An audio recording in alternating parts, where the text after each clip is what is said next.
And the Lord sent Nathan the prophet to David. And he went in to him and said to him, There were 2 men in one city, one rich and one poor. And the rich man had very many flocks and herds, and the poor man had nothing but one little ewe lamb, which he had bought. And he preserved and reared it, and it grew up with him and with his sons together. It used to eat from his bread and drink from his cup and sleep in his bosom, and it was like a daughter to him. And there came a traveler to the rich man, and he refrained from taking anything from his flocks and from his herds, to prepare for the stranger, since he had come to him as a wayfarer. And he took the ewe lamb of the poor man, and prepared it for the man who had come to him. And David was greatly inflamed with anger at the man. And David said to Nathan, The Lord lives, for the man who did this is a son of death, and he shall restore the ewe lamb 7-fold, because he did this thing, and because he did not refrain. And Nathan said to David, You are the man who did this. This is what the Lord, the God of Israel, says. I anointed you to be king over Israel, and I rescued you from the hand of Saul, and I gave you the house of your master, and the wives of your master into your bosom, and I gave you the house of Israel and of Judah. And if it is too little, I will add to you in accordance with these. Why is it that you trivialize the word of the Lord, to do what is evil in his sight? You struck Urias the Hittite with a sword, and took his wife for yourself for a wife, and killed him with a sword of the sons of Ammon. And now a sword shall never depart from your house, because you counted me as nothing, and took the wife of Urias the Hittite to be your wife. This is what the Lord says. Behold, I am raising up trouble against you out of your own house, and I will take your wives before your eyes, and give them to your neighbor, and he shall lie with your wives before this sun. For you did it secretly, and I will do this thing before all Israel and before this sun. And David said to Nathan, I have sinned against the Lord. And Nathan said to David, Indeed the Lord put aside your sin, you shall not die. Yet because provokingly you provoked the enemies of the Lord by this thing, indeed your son who was born to you shall die by death. And Nathan went away to his house. And the Lord weakened the child that the wife of Urias bore to David, and it became ill. And David sought God concerning the child.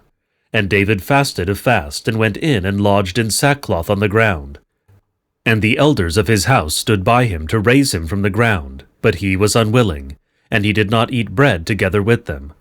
And it happened in the 7th day that the child died. And the slaves of David were afraid to tell him that the child was dead, for they said, Behold, while the child was still alive, we spoke to him, and he did not listen to our voice. And how can we tell him that the child is dead? Indeed, he shall do harm. And David noticed that his servants were whispering, and David perceived that the child was dead. And David said to his servants, Is the child dead? And they said, He is dead. And David rose from the ground, and washed and anointed himself, and changed his clothes.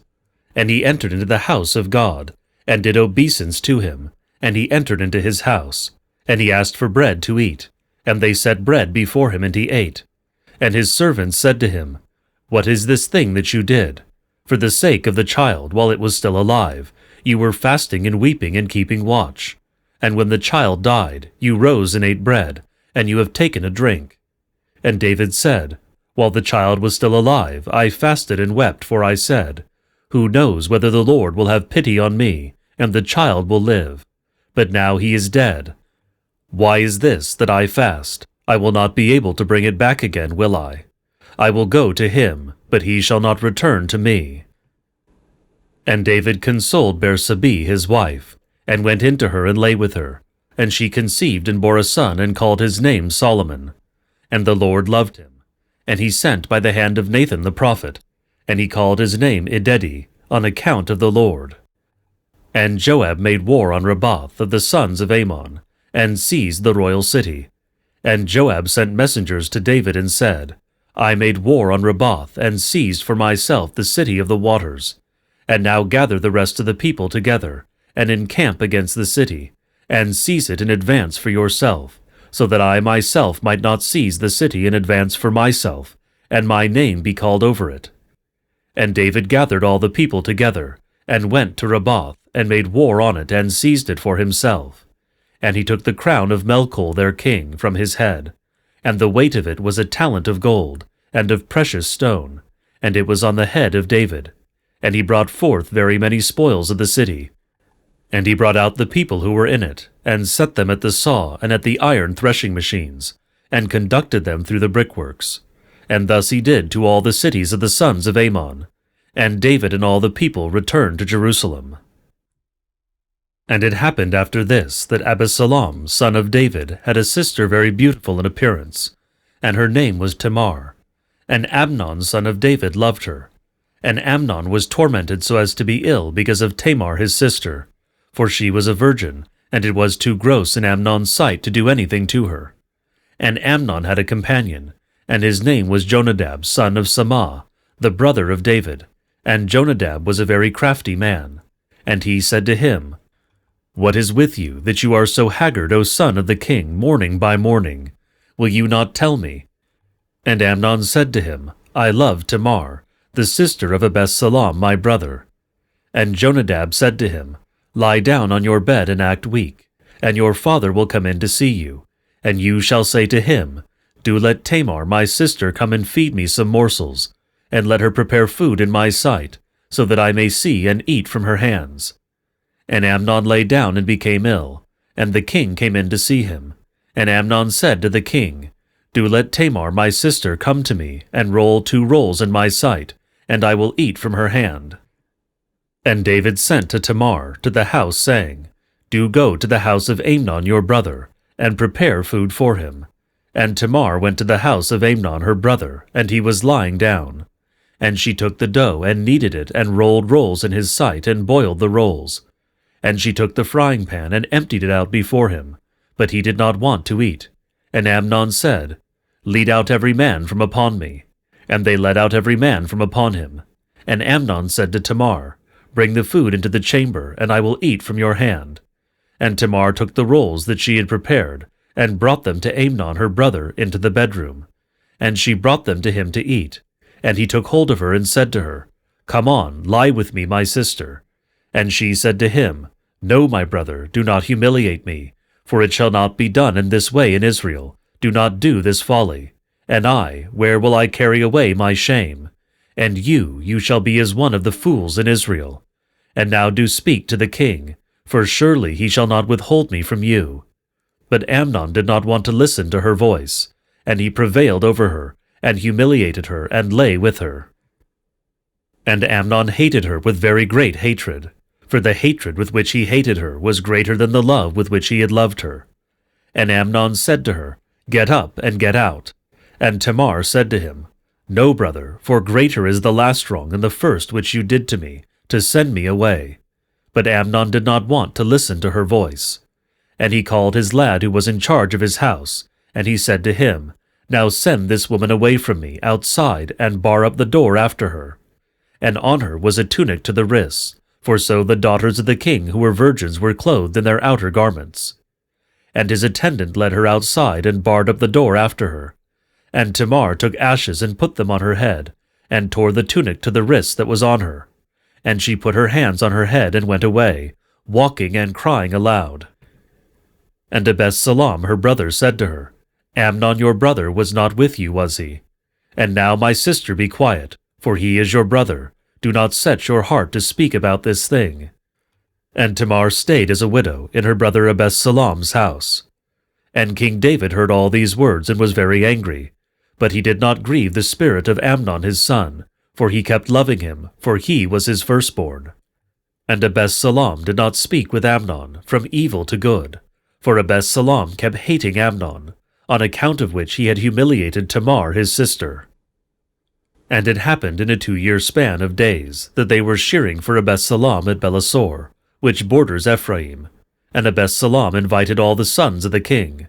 And Absalom came to the king and said, Behold now, they are shearing for your slave.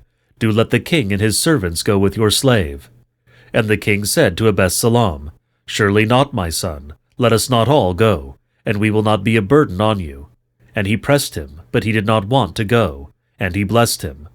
And Absalom said, And if not, do let Amnon my brother go with us. And the king said to him, Why should he go with you? And Absalom pressed him, and he sent with him Amnon and all the sons of the king. And Absalom made a feast according to the feast of the king. And Absalom commanded his lads, saying, Watch, when the heart of Amnon is made good with wine, and I say to you, Strike Amnon and put him to death. Do not be afraid, for I am commanding you, am I not? Act like men and be sons of power. And the lads of Absalom did to Amnon, just as Absalom had commanded them. And all the sons of the king rose, and they sat, a man upon his mule, and fled. And it happened while they were on the way, that the report came to David, saying, Absalom struck all the sons of the king, and none of them was left, not even one. And the king rose and tore his garments and lay on the ground. And all his servants who were standing around him tore their garments. And Jonadab, son of Samah, brother of David, answered and said, Let not my lord the king say that he put to death all the lads, the sons of the king, for only Amnon alone has died. For it was determined by the mouth of Absalom, from the day when he humiliated Tamar his sister. And now let not my lord the king set a thing on his heart, saying, All the sons of the king have died, but only Amnon alone has died. And Absalom ran away, and the lad, the lookout, raised his eyes and saw. And behold, many people were coming on the road behind him from the side of the mountain in the descent. And the lookout came and told the king and said, I have seen men from the road of Oronen, from the region of the mountain. And Jonadab said to the king, Behold, the sons of the king are nearby, according to the word of your slave, so it happened. And it happened when he finished speaking, that behold, the sons of the king came and raised up their voice and wept.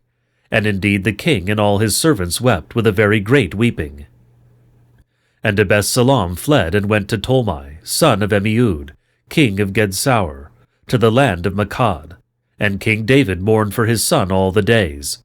And Absalom ran away and went to Gedsaur, and was there 3 years. And the spirit of the king ceased to go out after Absalom, for he was consoled over Amnon, that he had died.